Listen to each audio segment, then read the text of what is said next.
विद्यार्थियों,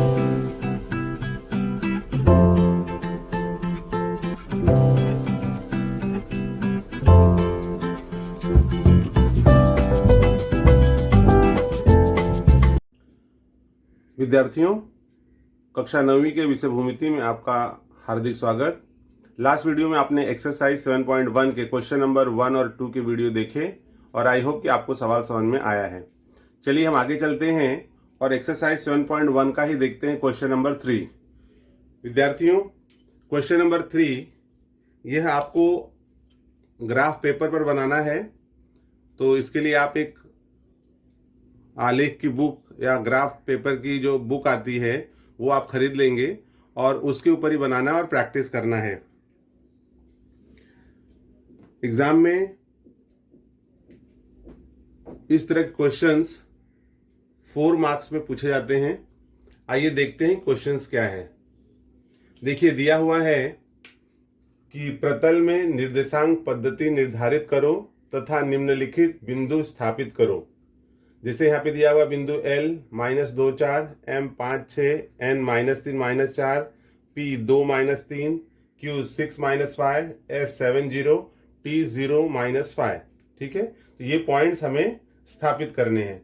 तो हमने क्या किया है, एक्स अक्ष खींच लिया, एक हॉरिजॉन्टल लाइन ड्रॉ किया जो x और x डैश इसको दिया गया है, और दूसरा यहाँ पर वर्टिकल लाइन है जिसको आप खड़ी लाइन कह सकते हो। इसको हमने YH नाम दिया है, y डैश। ठीक है, और यहाँ दोनों जहां पर x और y कट रहे हैं या प्रच्छेद कर एक दूसरे को, वहां पर हमने 0 0। तो ये हो गया मूल बिंदु।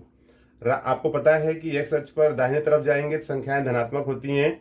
तो आपको देखना है, जैसे ये पहला जो टर्म होता है यहाँ पर बिंदु में, जो पहला टर्म है वो x का होता है हमेशा। जो भी आप पहला देख रहे हो यहाँ पर वो सभी x है, और दूसरा वाला जो है वो y है। तो x में देखिए मैक्सिमम बड़ा से बड़ा नंबर कितना है। जैसे यहाँ -2 है, 5 है, -3 है, 2 है, 6 है और 7 है। तो x पर कितना है सबसे बड़ा, 7। तो हमने यहाँ पर 7 ले लिया है। ठीक है, 1 2 3 4 5 6 7। और वही लेफ्ट तरफ भी लेना, -1 -2 -3 -4 -5 -6 -7। और y पर देख लीजिए, यहाँ पर 4 है, 6 है, यहाँ 4 है, 3 है, 5 है, 0 है। तो मतलब यहाँ भी हम 6 जैसे मैक्सिमम है, तो इसको भी हम 7 तक ले लेंगे। तो आपको पता है कि YH पर जब हम ऊपर की तरफ जाते हैं तो संख्याएं धनात्मक होती हैं। तो +1 2 3 4, तो आपको प्लस लिखना नहीं है, लेकिन आपको समझने के लिए है कि यहाँ पर प्लस ही होगा। 1 2 3 4 5 6 7। और अब नीचे की तरफ जाते हैं तो संख्याएं ऋणात्मक होंगी, -1 -2 -3 -4 -5 -6 -7। आई होप इतना आपको समझ में आ गया है। ये विद्यार्थियों आपको ग्राफ पेपर पर करना है। तो ग्राफ पेपर पर जब हम करते हैं तो आप पूरा फुल पेज जो है वो यूज कर सकते हो या हाफ पेज भी यूज कर सकते हो, वो आपके ऊपर है। बट आपको ध्यान देना है कि x और y दोनों तरफ से कम 2-2 सेंटीमीटर या कम से कम 1 सेंटीमीटर दोनों तरफ ऊपर और नीचे छुटा हुआ होना चाहिए। जब हम ग्राफ बनाते हैं तो उसमें पैमाना बहुत जरूरी होता है। पैमाना इसलिए जरूरी है कि आप ग्राफ में देखते हो कि बहुत सारे बॉक्स बने होते हैं। जैसे आपने देखा होगा कि जो ग्राफ बने होते हैं उसमें जो लाइंस होती हैं, जैसे इस प्रकार से आप देखोगे ग्राफ में, ऐसे जो लाइंस हैं वो 10 लाइंस होती हैं, 1 2 3 4 5 6 7 8 9 10। ठीक है, अगर मैं एक बॉक्स ले लूं यहाँ पर इस प्रकार से ऐसे, तो ये लाइंस बनी होती हैं ग्राफ में। ठीक है, 10 लाइन, और वो लाइन ऐसे भी होती हैं, यहाँ भी 10 लाइन होता है। ये ऐसे काउंट करोगे आप, आपको मालूम पड़ेगा। तो ये ग्राफ के पेपर्स हैं। तो आपने जो बॉक्स लिया हुआ है वो एक बॉक्स लिया है या 2 बॉक्स लिया है, वो जो बॉक्स में आपने जब आप ड्रॉ करते हो, तो हम जैसे यहाँ से स्टार्ट किए तो हम एक बॉक्स पे ले रहे हैं कि 2 ले रहे हैं, वो यहाँ पर मेंशन करना जरूरी है।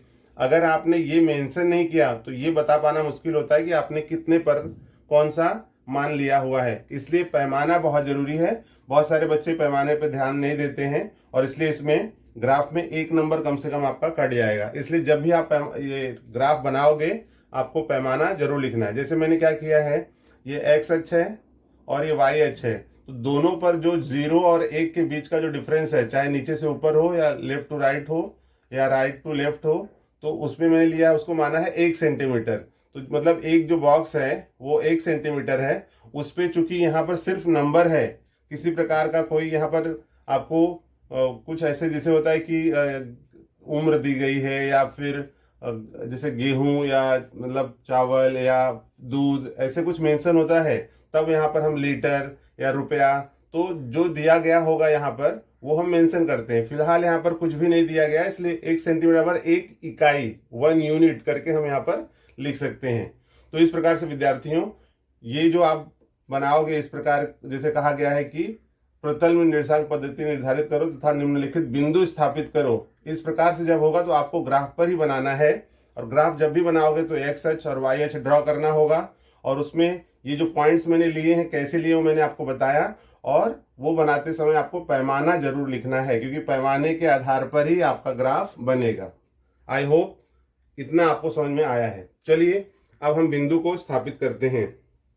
देखिए इसमें कहा गया है कि प्रतल में बिंदु स्थापित करो, तो बिंदु कैसे स्थापित करेंगे, यहां पर है देखिए L -2 और 4, तो x पे -2 है, माइनस मतलब लेफ्ट में आ जाओगे -2, और y पर 4, तो ठीक इसके सामने जाओगे आप, और 5 के सामने। तो देखिए यहाँ पर हम स्केल का इस्तेमाल कर लेते हैं। देखिए यहाँ दिया हुआ है -2, तो आप -2 यहाँ पर है, ठीक इसके सामने आप जाइए, ये आप यहाँ पर गए, और क्या है यहाँ पर 4, ठीक है, तो 4 पर आपको उसके सामने 4 पर आ जाना है। 4 यहाँ पर है, ये हमारा पॉइंट्स है। अब आप इसको इससे मिला दीजिए, ये आप 4 को मिला दीजिए। ये कौन सा पॉइंट है, इसको हम दे देंगे L, और ये हमारा हो जाएगा L क्या है -2 और 4, ठीक है, इसको ऐसे आप दर्शा सकते हो L -2 और 4।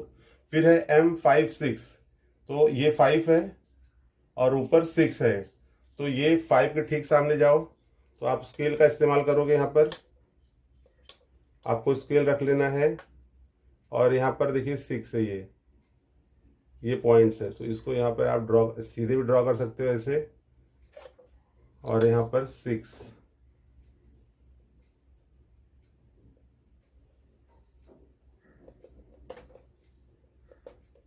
ठीक है, इसको आप यहाँ मिला लीजिए। मतलब ये जो पॉइंट्स है इसको थोड़ा सा हम ये कर देंगे कि हमारा ये पॉइंट्स है M, यहाँ लिखेंगे 5 and 6।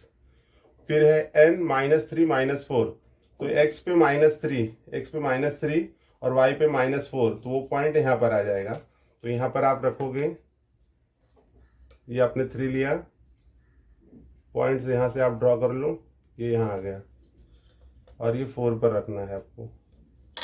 पॉइंट ठीक एकदम उसी पर मिलना चाहिए, इस बात का आपको ध्यान रखना है। -4 और 3, ये हमने इसको मिला लिया, ओके, ये हमारा पॉइंट है, इसका नाम यहाँ पर क्या है -3 और -4, तो N -3 -4, ओके। ये दोनों पॉइंट जहाँ मिलेंगे वहाँ थोड़ा सा राउंड कर देना है। फिर यहाँ पर P, x पे 2, y पे -3, x पर 2 है और y पर -3, तो ठीक इसके नीचे आप आएंगे, 1 2 और ये हो गया 3, 2 के ठीक सामने आना है और 3 के सामने, तो ये पॉइंट हो गया आपका। इसको सपोज हमने राउंड कर दिया, और स्केल से इसको आप मिला लोगे, ये हमने यहाँ पर, इसका नाम है P, यहाँ लिखेंगे 2 -3, ओके।